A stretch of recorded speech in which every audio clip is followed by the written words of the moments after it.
Bienvenue dans l'Africa Newsroom, votre émission quotidienne de décryptage de l'actualité africaine. En cette semaine spéciale Togo, notre dossier du jour sera consacré au secteur de la pêche.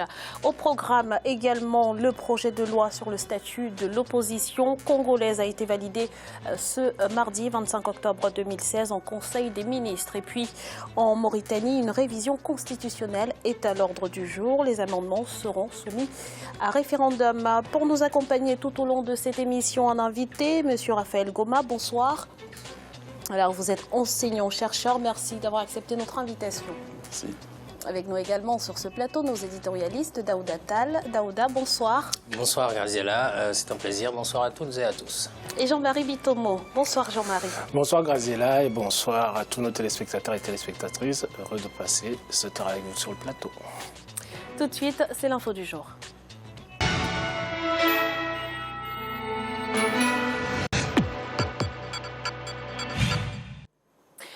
Le gouvernement congolais réuni en Conseil des ministres ce 25 octobre à Brazzaville a approuvé un projet de loi déterminant le statut de l'opposition, un statut, je cite, propre au renforcement et à la consolidation de la démocratie pluraliste. Les détails avec Oumou Kalsomba. Le gouvernement congolais, en présence du chef de l'État, Denis Sassou Nguesso, a validé le projet de loi relatif au statut de l'opposition ce mardi 25 octobre 2016. Conformément à l'article 63, alinéa 1 et 3 de la Constitution congolaise, ce projet de loi a pour objectif de donner à l'opposition un statut propre capable de contribuer au renforcement et à la consolidation de la démocratie. Cela passera par la création d'une fonction de représentation institutionnelle de l'opposition incarné par un leader appelé chef de file de l'opposition politique. La personne qui doit être admise à cette position de pouvoir, on vous dit que c'est l'acteur politique qui aurait, ou bien un groupement de partis politiques qui aura le plus nombre d'élus au Parlement. Bon, alors la question qu'on se pose, c'est de qu'en est-il, par exemple, d'un leader qui est sorti deuxième au cours de l'élection présidentielle, engageant peut-être 20% de l'électorat au niveau national. Ce projet de loi sera bientôt transmis au Parlement congolais pour son adoption. Le futur leader de l'opposition sera le responsable de parti ayant obtenu le plus grand nombre d'élus à l'Assemblée nationale après le parti ou le groupement politique majoritaire. Le problème, ce qu'il faut faire, c'est de mettre sur pied des mécanismes électoraux clairs et que vous respectez le principe du jeu et soumettre le pouvoir aux alliés de la concurrence. Après un climat sociopolitique tendu en République du Congo, au lendemain de la réélection du président Denis Sassou Nguesso, ce projet de loi peut être considéré, selon de nombreux observateurs, comme un moyen d'apaisement et de rassemblement. Les membres du gouvernement ont également validé le projet de loi relatif à l'organisation, la composition et le fonctionnement d'un Conseil national du dialogue. Ce texte sera soumis au Parlement dans les prochains jours. Monsieur Goma, vous êtes de l'avis des observateurs. Est-ce que ce projet de loi peut être considéré comme un signe d'apaisement? Vous permettez, Graziella, vous savez, pour qu'il y ait apaisement, il faut éviter des prisonniers politiques. Je pense que c'est mettre la charrue avant les bœufs. Aujourd'hui, au Congo, la majorité des cadres politiques de l'opposition sont en prison. Et d'autres sont traqués dans la région du Poul. On ne le dit pas assez souvent sur les médias. Il y a un génocide qui se produit dans le Poul, au sud du Congo. Malheureusement, le gouvernement actuel publie des projets de loi qui, en fait, n'augurent que un processus qu'ils avaient mis en place, disons, de confiscation de pouvoir. Parce que le problème actuel aujourd'hui, c'est un dialogue qu'il faut. Parce que qui va-t-on mettre comme président disons, ou responsable de l'opposition? Celui qui, semble-t-il, serait arrivé premier ou deuxième et en prison. Et les autres sont traqués. Donc c'est pour ça que je dis que c'est un faux fuyant. À mon humble avis, ça ne pourra pas apaiser. Je crois que la solution globale aujourd'hui au Congo, les Congolais doivent s'asseoir pour régler le contentieux qui se trouve aujourd'hui au niveau électoral. Merci. Daouda, une réaction à ce qui vient d'être dit par M. Goma? Oui, bon, je crois qu'en tous les cas, apaiser, c'est une bonne chose. Maintenant, la stratégie pour apaiser, pour moi, ça me semble la meilleure des stratégies. C'est pas forcément donner un statut à l'opposition, parce que finalement, bon, il y a un certain nombre de pays en Afrique, Mali, Guinée, etc., qui ont expérimenté ça. Mais moi, je trouve que la démocratie doit être la plus ouverte possible. À mon avis, c'est pas parce qu'on est arrivé deuxième à une élection présidentielle ou alors qu'on a le plus de députés, qu'on est le parti d'opposition le mieux représenté au Parlement, qu'on doit être en avant vis-à-vis des autres opposants.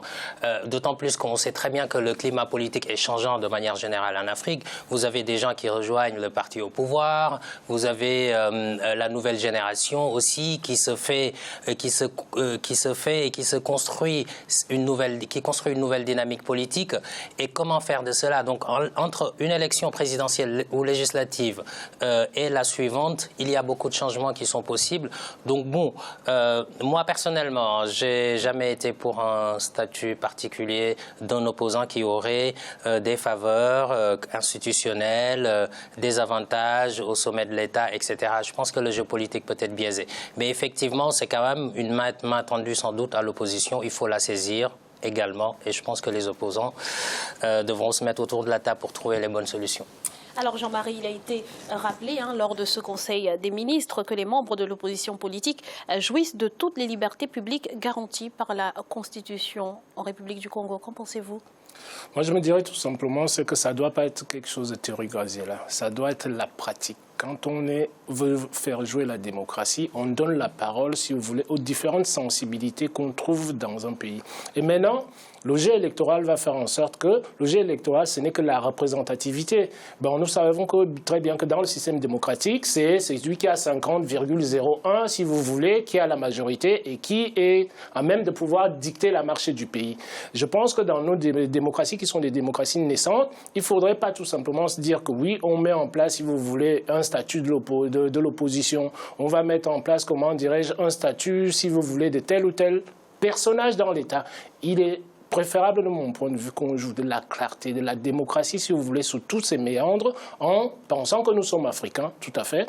Mais quand on est dans ce statut de 50,01 là, qu'est-ce qu'on fait des 49,90 qui restent de l'autre côté? Donc, il va falloir jouer la clarté, essayer de faire représenter toutes les sensibilités politiques qu'on a sur la scène politique, si vous voulez, au niveau national, pour que chaque citoyen se sente, si vous voulez, citoyen de son pays en tant que tel. Alors, pour aller un petit peu en profondeur, Daouda, qu'est-ce qui va véritablement changer pour l'opposition avec l'adoption de ce projet de loi? Qu'est-ce qui est prévu finalement dans ce projet? Bon, si on se recentre sur notre sujet, de toute façon, je pense que le but, c'est d'amener plus de dialogue politique. Je pense que c'est ça le but du président Denis Sassou Nguesso. Quand on veut donner un statut à l'opposition, c'est organiser le jeu politique national de manière à ce que quand il y a une question d'intérêt national, qu'on ne puisse pas avoir 40 000 interlocuteurs et qu'on ait principalement une personne avec qui on dialogue. Maintenant, pour que ce système fonctionne, cela suppose que cette personne même qui est identifiée comme chef de l'opposition puisse consulter les autres opposants qui font partie de la frange complètement de la nation même, de manière à avoir une voix de l'opposition. Or, ça, pour moi, ce n'est possible dans aucun pays africain. Donc, je trouve que, bon, comme je le dis, c'est une main tendue, il faut y voir du positif, mais ça ne me semble pas être la meilleure solution. Monsieur Goma. Oui, certes, c'est une main tendue, mais en fait, c'est peut-être aussi une occasion de mieux diviser l'opposition. Parce que je vais vous dire qu'il y a des contradictions au sein même de cette opposition. Qui sera le leader de l'opposition? D'autant plus qu'il y a un contentieux électoral qui est là et qui demeure.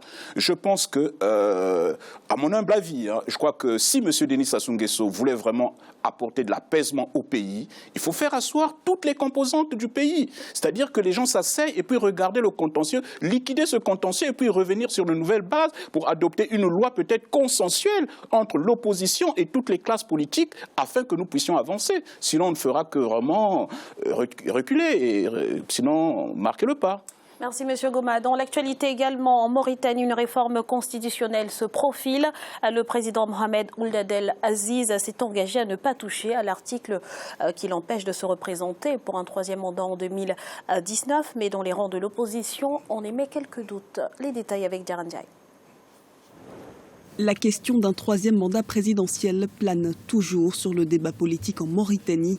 Le président Mohamed Ould Abdel Aziz s'est engagé à ne pas toucher à l'article qui l'empêche de se présenter à un hypothétique troisième mandat en 2019. Pour autant, les questions centrales autour de cette polémique ne semblent pas avoir trouvé de réponse définitive selon l'opposition.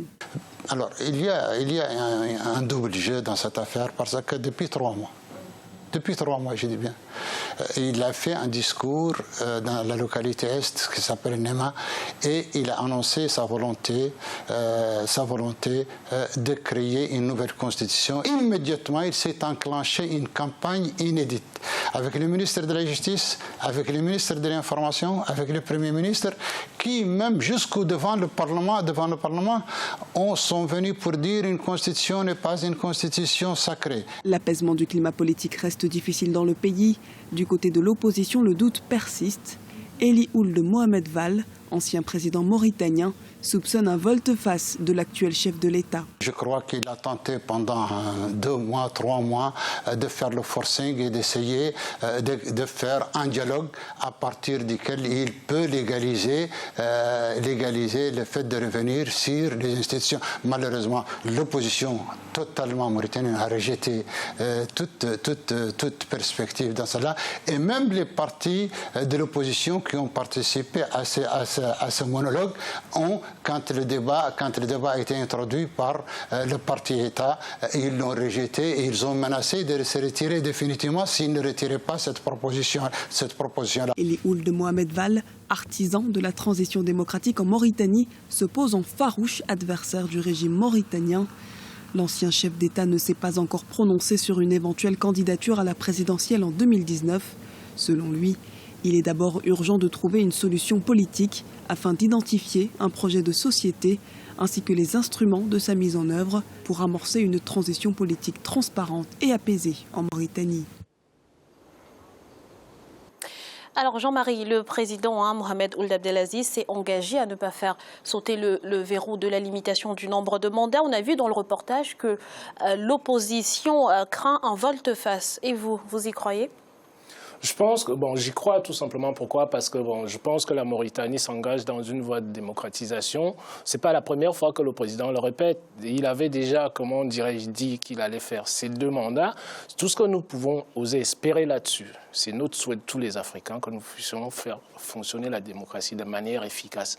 C'est-à-dire le fait qu'au dernier moment, que le peuple soit mis devant le fait accompli et que les opposants n'aient pas le moyen de se retourner, je me dis tout simplement que c'est une mauvaise stratégie qui est mise en place et qui nous dessert, si vous voulez, les États africains en tant que tels. Mettons les choses sur la table de manière claire et nette, de manière en sorte que chaque parti qui participe, si vous voulez, à la vie politique du pays sache clairement à quoi s'en tenir. Et dès l'instant qu'on aura ce respect des textes-là, je pense qu'on irait très très loin en Afrique. Tout simplement pourquoi? Parce qu'on se fierait, si vous voulez, aux textes, au droit. Parce que généralement, je sais que chez nous en Afrique, si vous voulez, le droit est toujours derrière la politique, alors que ce sont nos hommes politiques, si vous voulez, qui instruisent ces textes-là pour pouvoir les mettre en place. Si c'est pour ne pas les respecter après, ce n'est pas quelque chose qui est bon pour nos démocraties.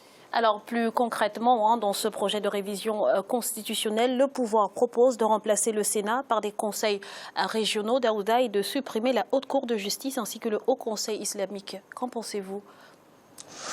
Pour moi, le Sénat, je suis un peu partagé parce que le Sénat, c'est à la fois une institution par moment budgétivore, je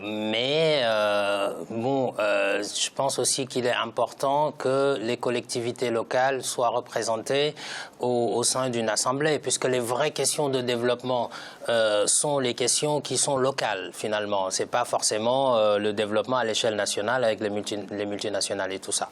Donc c'est important que les élus puissent avoir un espace de dialogue entre l'État et les populations. Maintenant, on sait que aussi, si ce n'est pas une manœuvre politique, bon, et qu'on met en place une institution qui permette le dialogue, en tout cas que le dialogue soit une association des élus locaux ou quelque chose comme ça, de manière à dialoguer avec le pouvoir, ça peut être une bonne chose parce que ça peut permettre de faire des économies. Maintenant, si c'est juste pour mieux recentrer le pouvoir au niveau central, pour me répéter, j'ai envie de dire que ça ne serait pas une bonne solution parce qu'il me semble que toutes les localités mauritaniennes ne sont pas forcément favorable au président Abdelaziz. Monsieur Goma, vous partagez ce point de vue?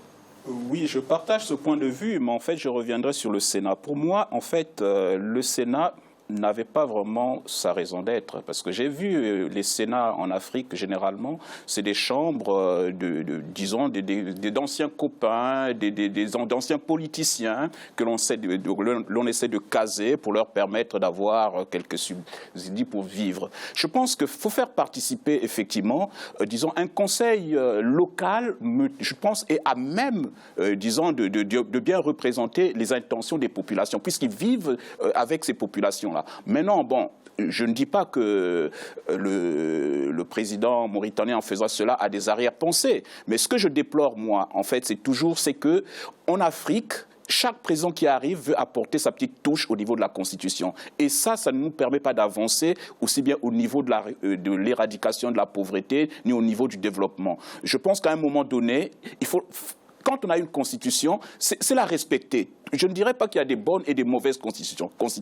Les constitutions sont bonnes en soi, mais c'est le respect. Parce que les mêmes qui décident pour ces constitutions-là n'arrivent pas à les respecter sous peu ou parce que, ainsi de suite. Voilà. Donc c'est un peu mon point de vue. Mais, à mon humble avis, pour moi, je n'ai jamais été partisan d'un Sénat dans un État. Merci, M. Goma. Nous allons à présent marquer une courte pause. On se retrouve dans quelques instants pour la suite de l'Africa Newsroom. A tout de suite.